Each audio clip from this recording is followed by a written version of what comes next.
saber se é verdade ou mentira o que nós pregamos, se você vir aqui e obedecer.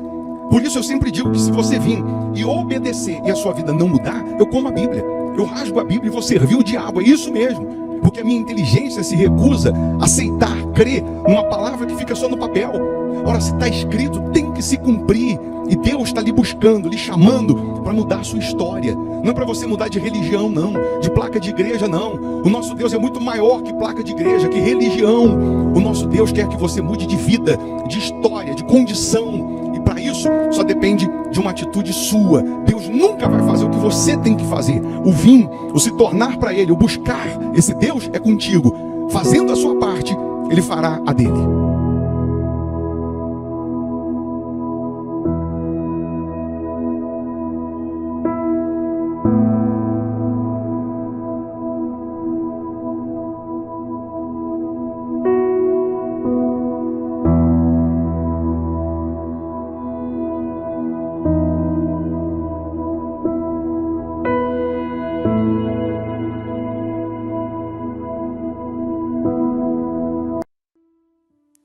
Que a bênção de Deus esteja sobre a sua vida nesta segunda-feira, bem como na sua casa, na sua família.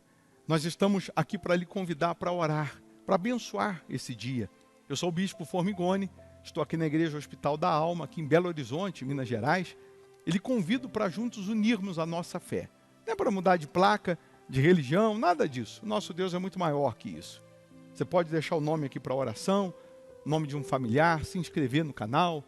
Você pode preparar um copo com água ou uma caneca com água, eu tenho sempre a minha aqui.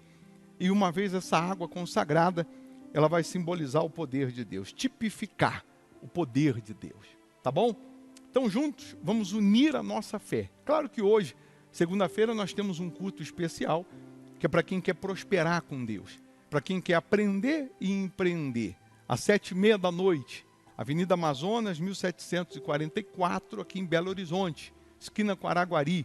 Quem mora em outro estado, cidade distante, aí você participa virtualmente através aqui do canal no YouTube. Por isso é importante você estar inscrito no canal para você ser sempre notificado quando estamos aqui ao vivo, tá bom?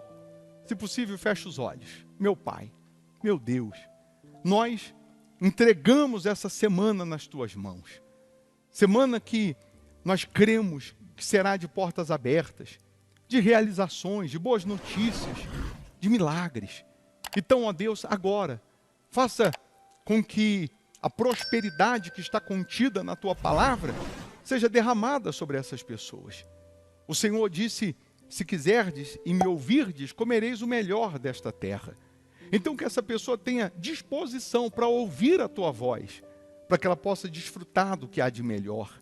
Abençoa as famílias, abençoa as crianças, proteja, abençoa os inscritos no canal, a água que ela preparou, que seja energizada pelo Teu poder, e ao beber dessa água, que essa pessoa receba saúde física, saúde espiritual, meu Pai. Ó, meu Deus, prospera essas pessoas de tal maneira que ela possa testemunhar o Senhor, que ela possa ser testemunha da Tua existência, meu Pai. Nós abençoamos esse país, só o Senhor para colocar a mão nesse país e nos guardar, nos proteger. Abençoa os trabalhadores, abençoa as famílias, caia 1.000 ao lado dessa pessoa, 10.000 à direita, que ela não seja atingida, porque o Senhor é quem guarda, o Senhor é quem protege. Ó Deus de Israel, que sejam todos agora, cheios da Tua presença. Aí onde você está, minha amiga, meu amigo, respire fundo e receba a paz, receba a vida. Pela fé você está respirando a presença de Deus. Ó, meu Pai, nós estamos no propósito dos 700 escolhidos que não vão mais errar. Que essa pessoa venha acertar como pai, como mãe, como ser humano, como empresário, como funcionário, como empregado.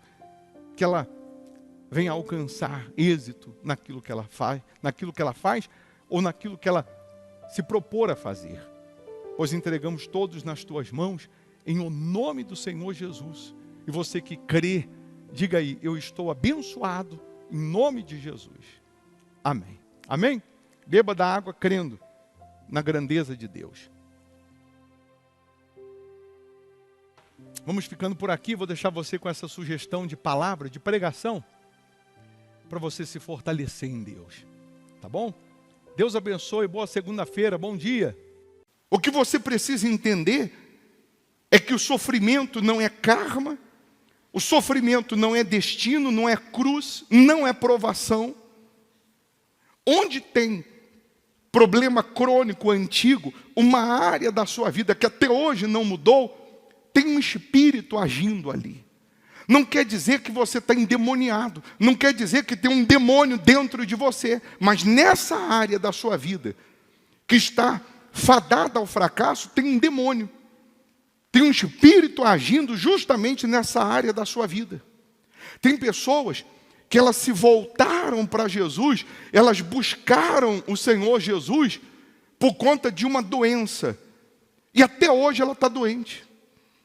Tem outras que elas se voltaram para Jesus porque sofriam com problemas espirituais. Mas até hoje ela sofre.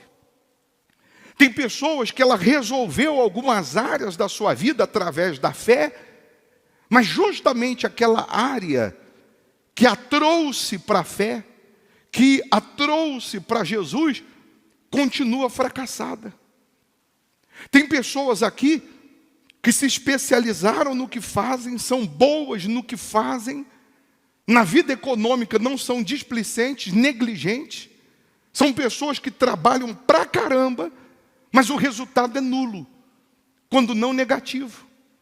Fica com a sua vida de altos e baixos.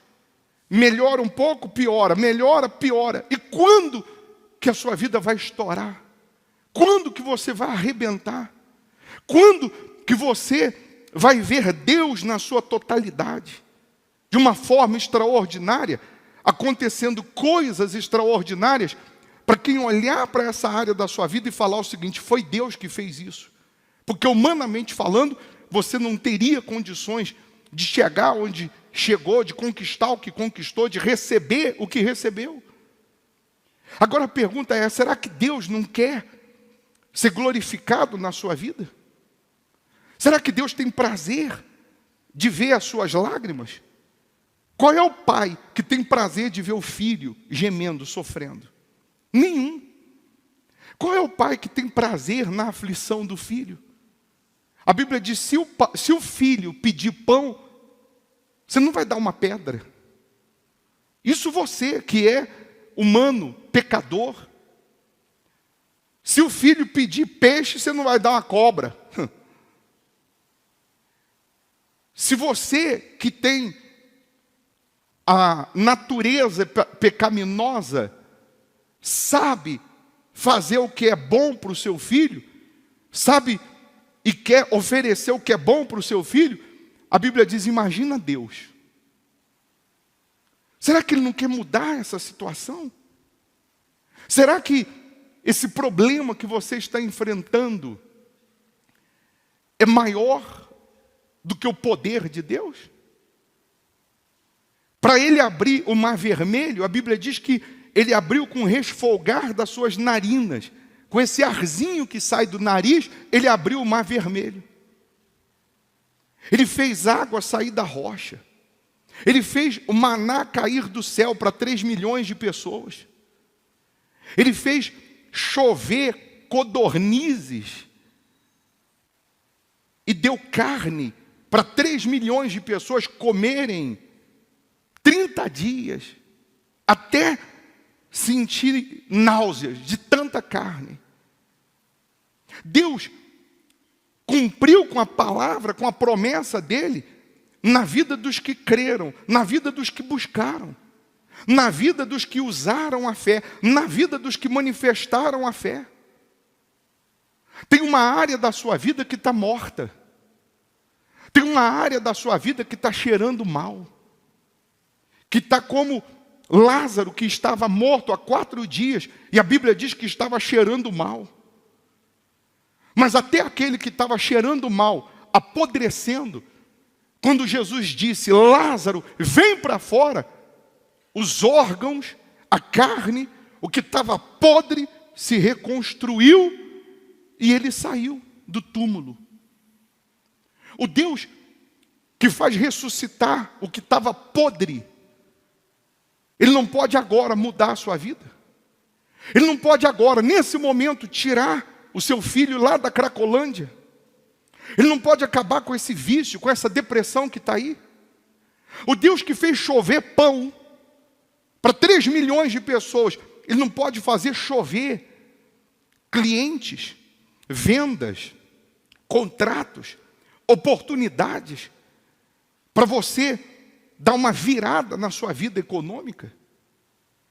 O Deus que fez tantas maravilhas no passado, será que Ele envelheceu?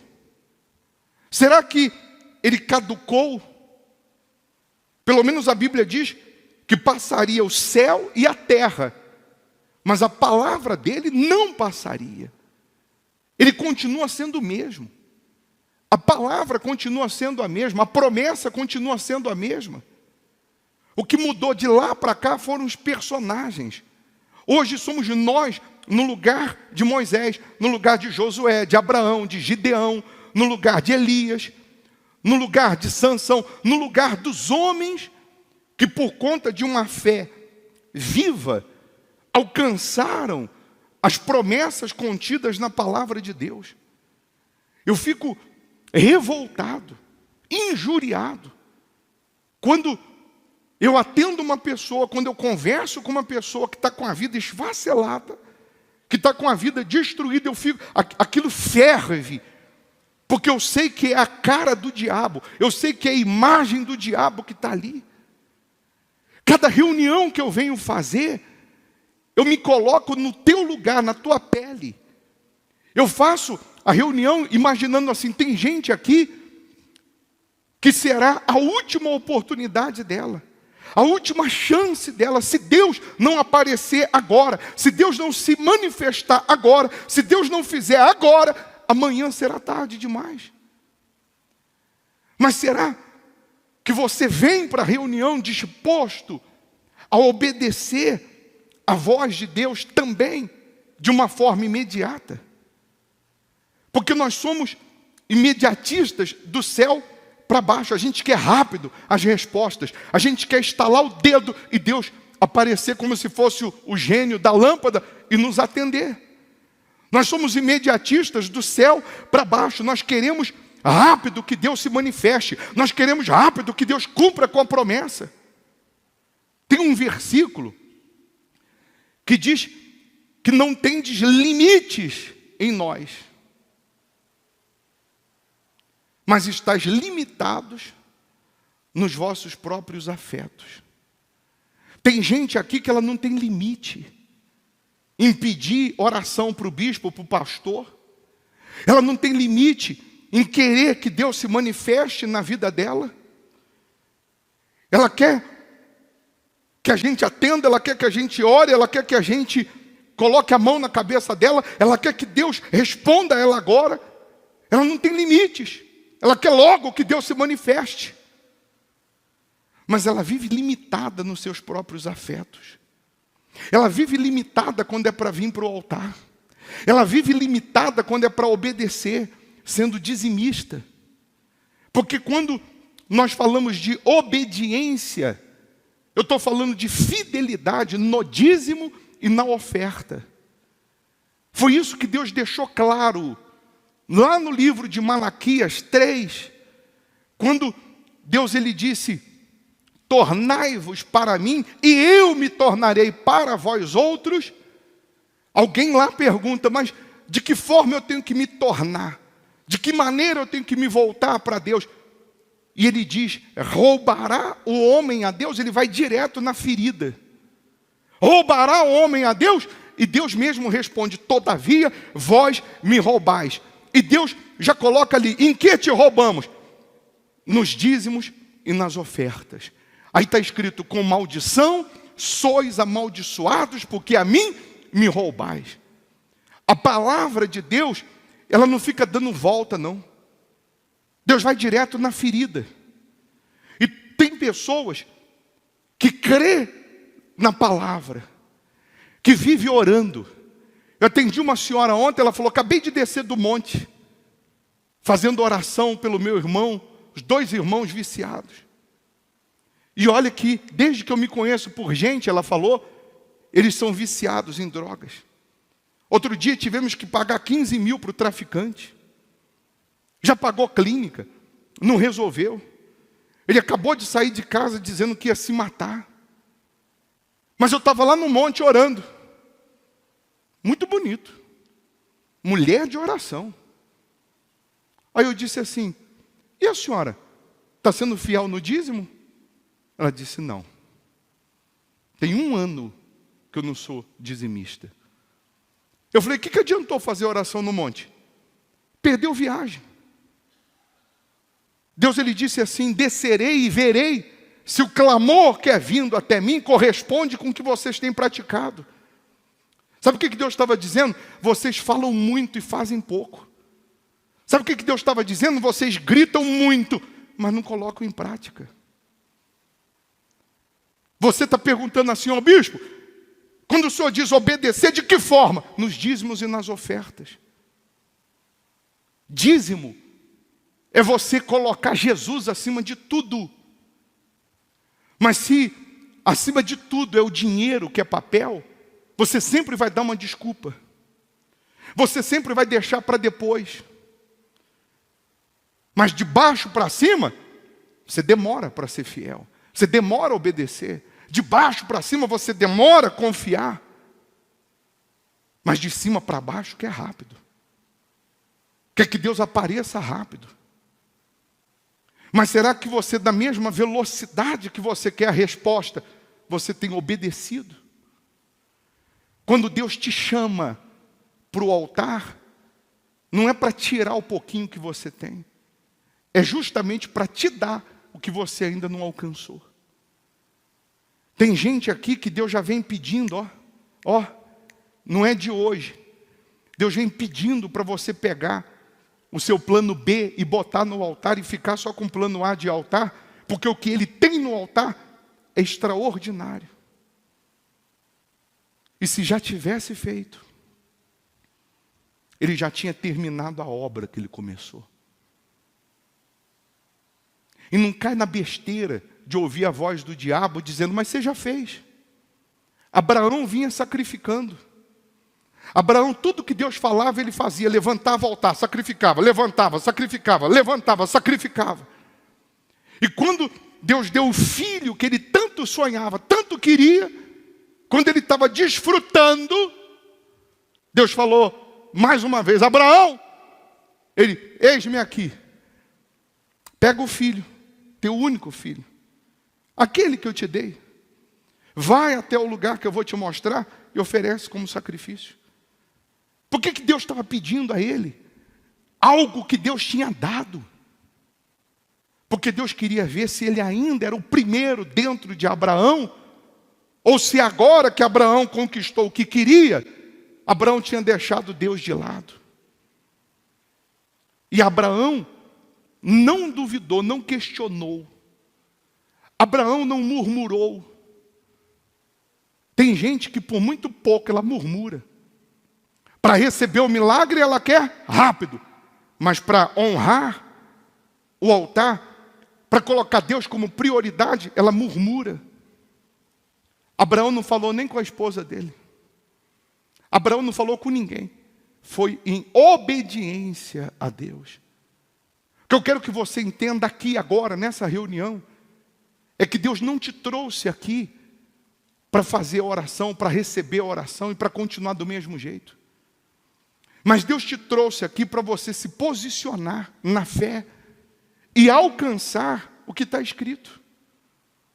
Sadraque, Mesaque e Abidnego receberam uma ordem com todo o povo, dizendo que quando tocasse qualquer instrumento musical, eles tinham que dobrar os joelhos para a imagem do rei. Só que Sadraque, Mesaque e Abidnego servia a Deus, obedecia a Deus, honrava a Deus, andava com Deus. Imagine, todos vocês aqui sentados, como se tocasse a música, e você sentado representa todo o povo que dobrou os joelhos para a imagem do rei, e só eu e mais 2 ficamos em pé. Os 3 que ficaram em pé e não se curvaram, imediatamente chamou a atenção de todo mundo. E aqueles que se curvaram para a imagem do rei, foram correr falar para o rei: ó rei, a gente dobrou o joelho lá, mas tem 3 homens aí que não dobraram os joelhos. Sabe por quê? Porque quem não é fiel a Deus, quem não obedece, quem não vive pela fé, tem ódio, raiva de quem obedece. A pessoa que não vive pela fé acha um absurdo quem vive. A pessoa que não é do altar acha um absurdo quem é do altar. A pessoa que não é fiel a Deus, ela acha um absurdo quem é fiel a Deus. A pessoa que não serve, que não sabe quem é Deus, acha um absurdo você estar aqui na igreja uma hora dessa, 10 da noite. Acha um absurdo você devolver o dízimo do que chega nas tuas mãos. Acha um absurdo você estar passando necessidade e você ainda devolve o dízimo, faz voto. Mas os 3 homens não se dobraram. Sabe por quê? Porque eles se posicionaram na sua fé. Quando eu me posiciono na minha fé, não interessa o que vão pensar, não interessa o que vão achar. O rei mandou chamar os 3 e disse para os 3: vocês têm a chance ainda de se dobrar. E os 3 disseram: não vamos nos dobrar para a tua imagem. Nós não vamos. Não adianta. O rei falou: então, acenda a fornalha de fogo 7 vezes mais, porque eu vou jogar vocês 3 lá dentro e eu quero ver quem é o Deus que vai livrar vocês. E os 3 disseram: olha, rei, se quiser jogar a gente na fornalha, pode jogar. Se o Deus que nós servimos quiser nos livrar, vai livrar. Se não quiser, não tem problema. Pode jogar na fornalha, mas nós não vamos negar a nossa fé. Em outras palavras, nós não vamos duvidar da nossa fé. Nós não vamos duvidar do nosso Deus. Nós não vamos duvidar da palavra de Deus. E o rei mandou acender a fornalha 7 vezes mais, mandou amarrar os 3 e jogar na fornalha. E quando o rei olhou na fornalha, a Bíblia diz que o rei viu 4 homens passeando no meio do fogo. Nem um fio de cabelo foi chamuscado. E o rei disse: e o 4º homem parece com Deus, com filho do Deus Altíssimo. Deus não livrou da fornalha, mas Deus livrou na fornalha. Deus pode não te livrar da crise, mas Deus vai te livrar na crise. Deus pode não te livrar do hospital, mas Deus vai te livrar no hospital. Deus pode não te livrar da falência, mas Deus vai te livrar na falência. Porque quando você se posiciona, quando você teme, quando você é fiel, se Deus não descer para te socorrer, se Deus não descer, não aparecer na sua vida, Ele vai ser envergonhado. É o nome dEle, não é o teu não, é o nome dEle que vai ser envergonhado. Mas tem situações que Deus vai permitir você ser lançado na fornalha para ver até onde vai tua confiança.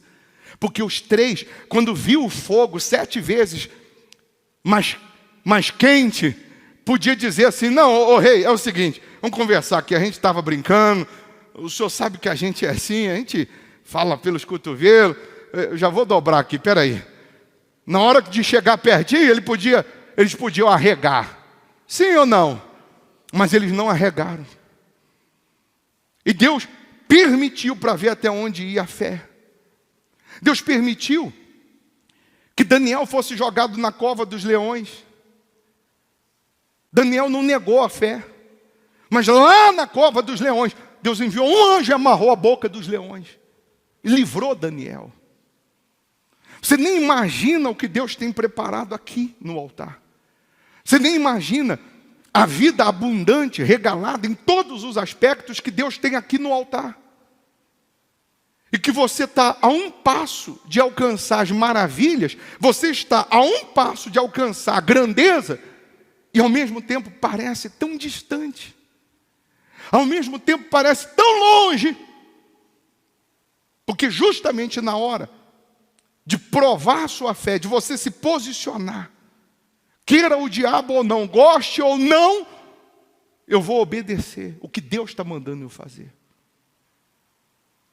Porque a sua vontade de pegar o que você tem de valor com a sua vida e colocar no altar, essa vontade é Deus te chamando. E Deus pode me chamar e não chamar minha esposa. Deus pode chamar minha esposa e não me chamar. A fé é individual.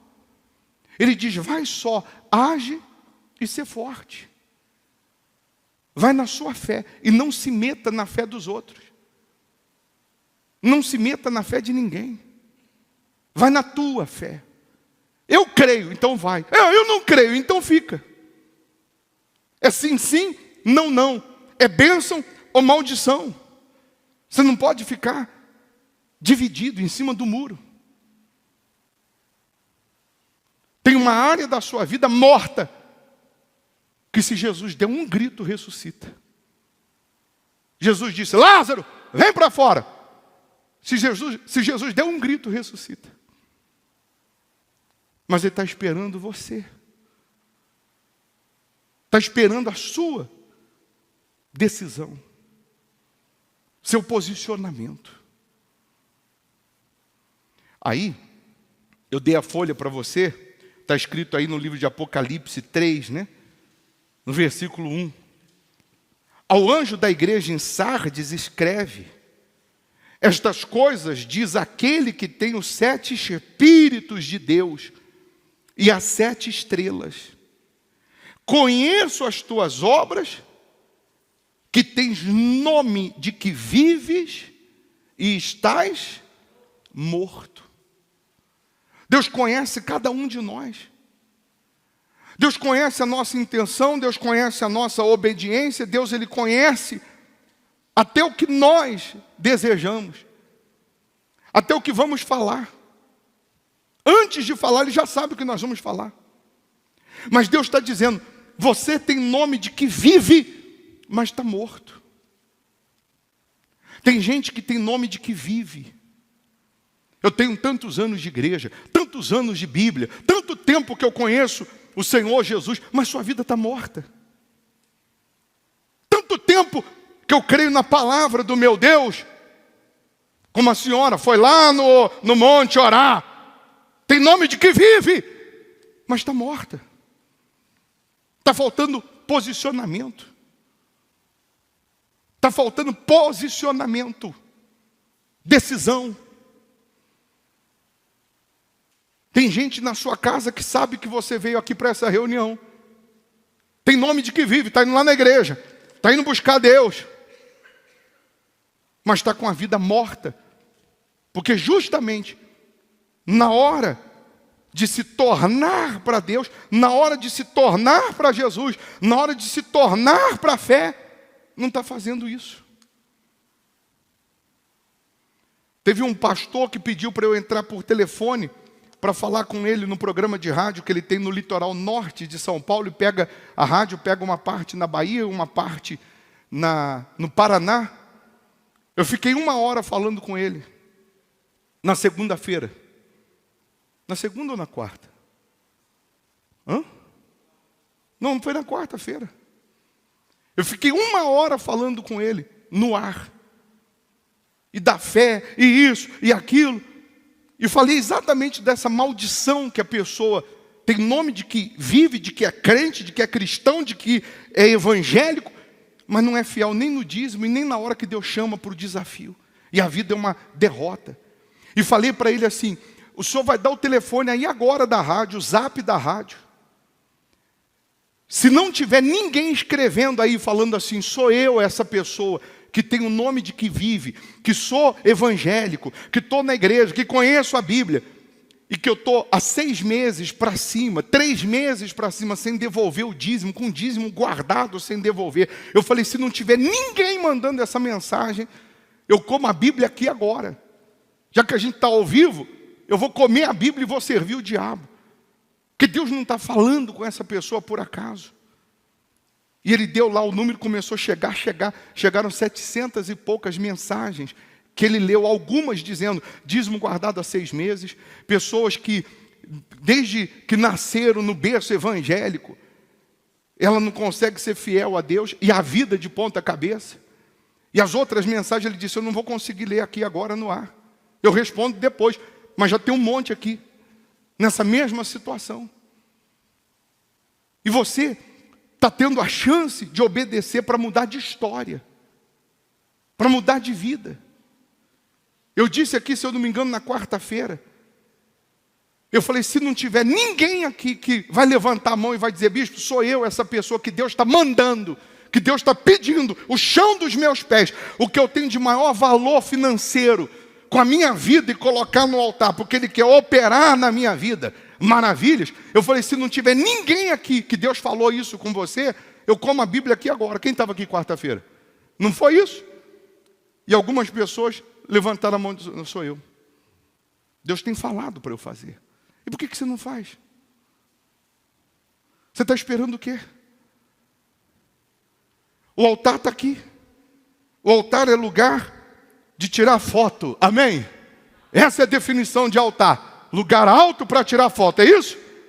Definição de altar. Lugar alto para sacrifício. Essa é a definição de altar. É você sacrificar a sua vida. Ficar na dependência de Deus. Mas o que Ele tem no altar tem que entrar na sua vida. Tem nome de que vive, mas está morto. Morto. E o Deus que nós servimos é Deus de morto? Ou Deus de vivo?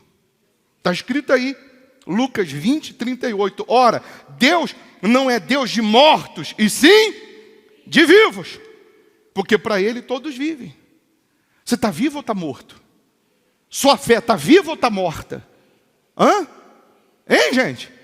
Porque se a sua... Ou você está com dúvida? Porque se a sua fé está viva, então a área da sua vida que está morta tem que viver também. Se a tua fé está viva, se você está disposto a obedecer, a área da sua vida que está morta, que tem um espírito que está aí prevalecendo, um demônio que está aí predominando, ele vai ter que sair agora. E o Deus da vida vai te dar vida.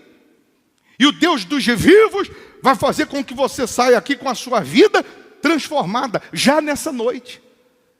Porque para Ele mudar a sua vida, Ele não precisa de prazo. Para Deus mudar a sua história, Ele não precisa de prazo, não. Ele vai mudar é agora. E a oração que nós vamos fazer agora é para arrancar o espírito da morte, o espírito da dúvida, o espírito da incredulidade, da infidelidade.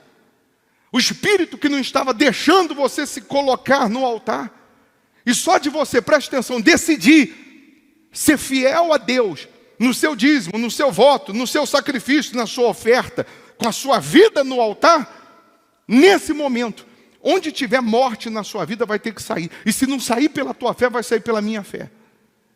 Mas essa maldição não vai ficar. Esse tormento não vai ficar. Esse sofrimento não vai ficar.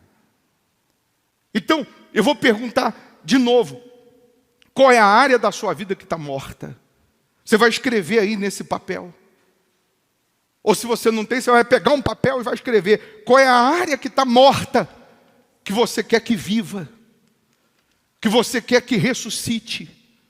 Bispo, meu casamento está morto, só tem nome de que vive.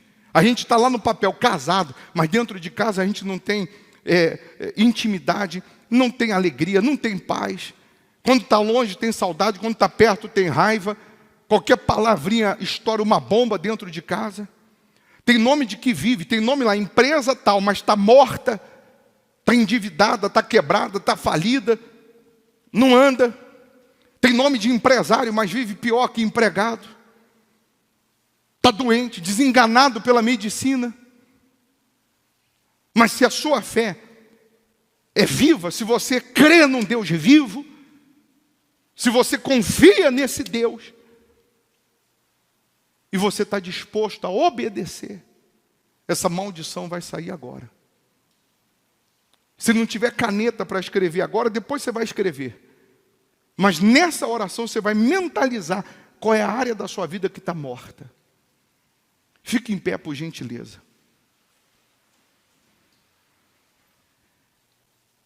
E pensa na área da sua vida que está morta. Pensa no dia que alguém rogou uma praga, no dia que você achou um trabalho. Pensa no dia que a sua vida virou do avesso. Feche os olhos e obedeça. Pensa agora justamente no seu maior problema.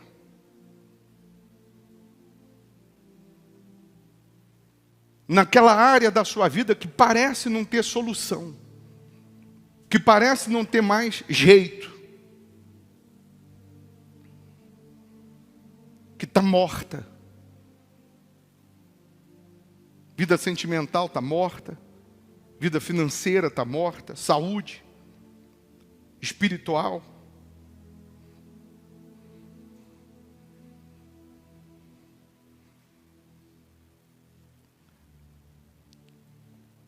Assim como você está mentalizando agora a área da sua vida que está morta, você vai imaginar na sua mente, na sua cabeça, o altar aqui do Hospital da Alma. E você, do fundo da sua alma, você vai falar agora para Deus o seguinte. Você vai dizer: meu Deus, fala comigo. Meu Deus, mostra o que eu tenho que fazer nesse altar para minha vida estourar, arrebentar, para minha vida mudar, para o teu nome ser glorificado.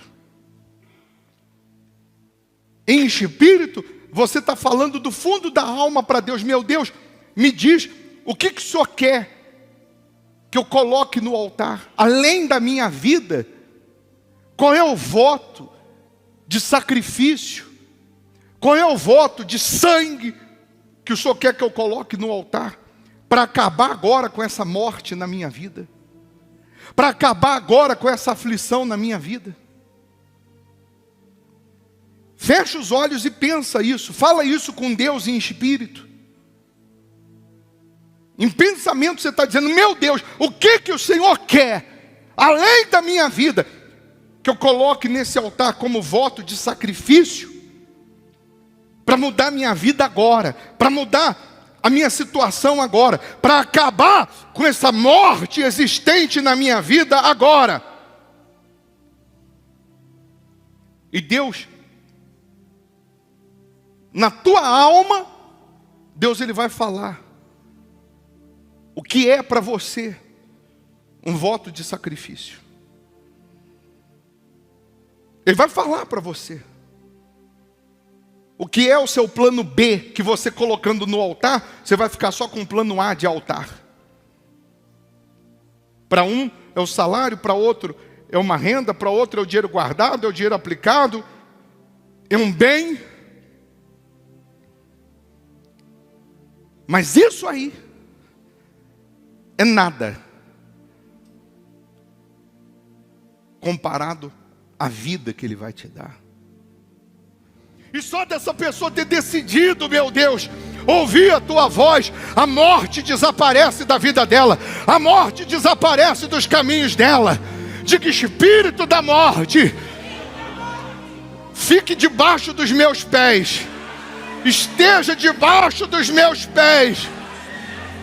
E quem crê, diga: assim seja. Amém. Amém.